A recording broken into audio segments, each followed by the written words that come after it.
Hello दोस्तों, मैं आप सबको वेलकम करता हूँ के बी एजुकेशनल चैनल में। आज के इस वीडियो लेक्चर में हम पढ़ेंगे ब्रीथिंग के बारे में, जिसे हम वेंटिलेशन भी कहते हैं। सांस लेने के अमल को हम कहते हैं वेंटिलेशन या उसे हम कहते हैं ब्रीथिंग। और ये बेसिकली जो है दो पार्ट्स पर मुश्तमिल होते हैं। इनमें से सबसे पहला पार्ट हमारे पास है इंस्पायरेशन और दूसरा हमारे पास है एक्सपायरेशन।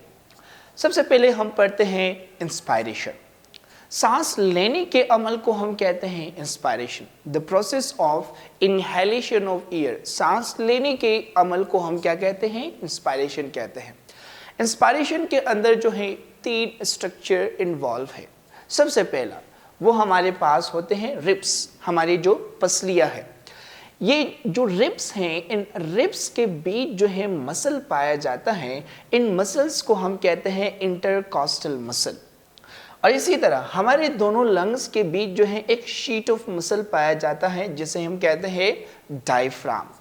और हमारे पेट के दीवारों के अंदर भी मसल पाया जाता है, जिसे हम कहते हैं एब्डोमिनल मसल्स। तो ये तीन मसल्स जो हैं हमें इंस्पायरेशन यानी इनहेलेशन प्रोसेस में हेल्प करता है। कौन से तीन मसल? एक इंटरकॉस्टल मसल्स जो हमारे पसलियों के बीच पाया जाता है, दूसरा डायफ्राम जो हमारे दोनों लंग्स के नीचे पाया जाता है, और हमारे एब्डोमिनल मसल्स जो हमारे पेट के दीवारों में पाया जाता है।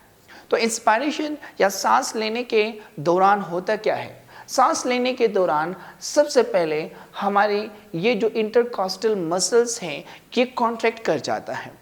इंटरकोस्टल मसल के कॉन्ट्रैक्शन के रिजल्ट में हमारे ये जो पसलियाँ हैं ये जो है ऊपर और फॉरवर्ड जो है मूव करता है, जिसकी वजह से हमारे लंग्स के ऊपर प्रेशर जो है रिड्यूस होता है और हमारे लंग्स को जो है एक्सपेंड होने का मौका मिल जाता है। इसी दौरान हमारा ये जो डायफ्राम है ये भी कॉन्ट्रैक्ट कर जाता है, और जब डायफ्राम कॉन्ट्रैक्ट करता है तो ये नीचे आकर जो है ऑलमोस्ट स्ट्रेट हो जाता है, और इसके रिजल्ट में भी हमारे लंग्स को मौका मिलता है कि वो अपने आप को एक्सपेंड कर सके। इसी दौरान जो है हमारे जो एब्डोमिनल वॉल है वो रिलैक्स होता है।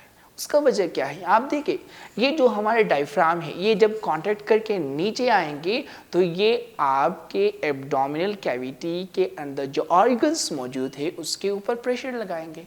उस प्रेशर को रिड्यूस करने के लिए आपके जो एब्डोमिनल मसल्स है वो क्या कर जाते हैं? वो रिलैक्स होता है, ताकि वहाँ पर स्पेस को बढ़ाए और आपके एब्डोमिनल कैविटी के ऑर्गन्स के ऊपर प्रेशर रिड्यूस हो। इसीलिए जो है एब्डोमिनल मसल्स जो है वो रिलैक्स करता है। गौर कर लीजिए, जब आप इनहेल करते हो हवा, तो हवा इनहेल करने के दौरान जो है आपका ये जो पेट है वो बाहर आने लगता है।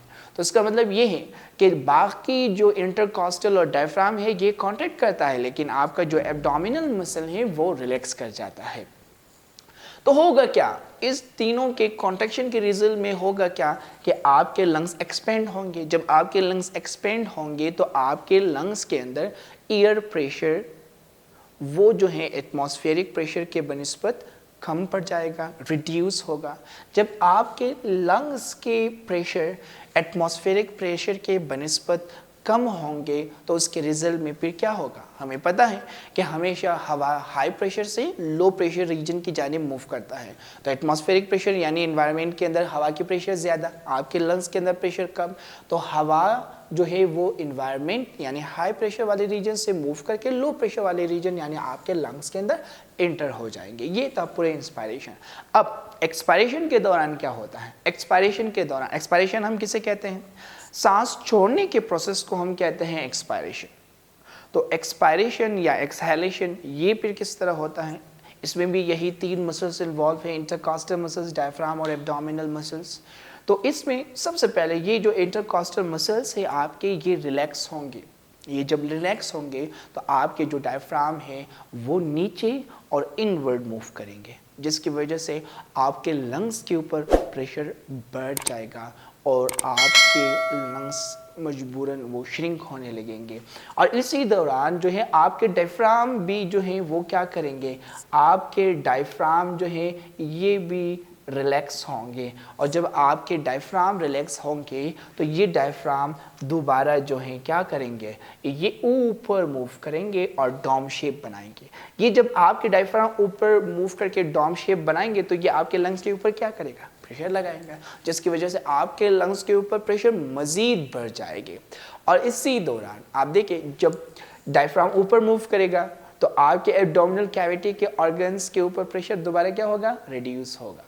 तो उस प्रेशर को कंपनसेट करने के लिए आपके ये जो एब्डोमिनल मसल्स है वो क्या करेंगे, कॉन्ट्रैक्ट करेंगे। इसलिए आप गौर कर ले, जब आप सांस छोड़ते हो तो सांस छोड़ने के दौरान आपकी जो पेट है वो पीछे की जानिब मूव होगा। वजह क्या है, क्योंकि जब डायफ्राम ऊपर मूव करेंगे तो आपके एब्डोमिनल कैविटीज़ के ऑर्गन के ऊपर प्रेशर रिड्यूस होगा। तो उस प्रेशर को कंपनसेट करने के लिए आपकी ये जो एब्डोमिनल मसल्स है वो दोबारा पीछे जाएंगे, ठीक है, वो कांटेक्ट कर लेंगे। तो उसके रिजल्ट में क्या होगा, जब ये मसल्स जो हैं रिलैक्स होंगे तो उसके रिजल्ट के रिलैक्स होने के रिजल्ट में आपके लंग्स के ऊपर प्रेशर बढ़ जाएगा। जब आपके लंग्स में प्रेशर एटमॉस्फेरिक प्रेशर की बनिस्बत बढ़ जाएंगे तो हमें पता है हवा कहाँ से कहाँ मूव करेगा, high pressure to low pressure. आप भी आपके लंग्स के अंदर प्रेशर ज़्यादा, बाहर प्रेशर कम है, तो यहाँ से हवा निकल कर वो बाहर चला जाएगा। तो ये है एक्सपायरेशन, जिसे हम एक्सेलेशन भी कहते हैं। तो आज के इस लेक्चर में हमने पढ़ा ब्रीथिंग प्रोसेस के बारे में। होप आपको अच्छी तरह से समझ में आ चुका है, लेकिन फिर भी अगर आपको इस टॉपिक के रिलेटेड कोई भी क्वेश्चन, कोई भी प्रॉब्लम है तो आप नीचे कमेंट बॉक्स में पूछ सकते हो। आज के लिए इतना ही।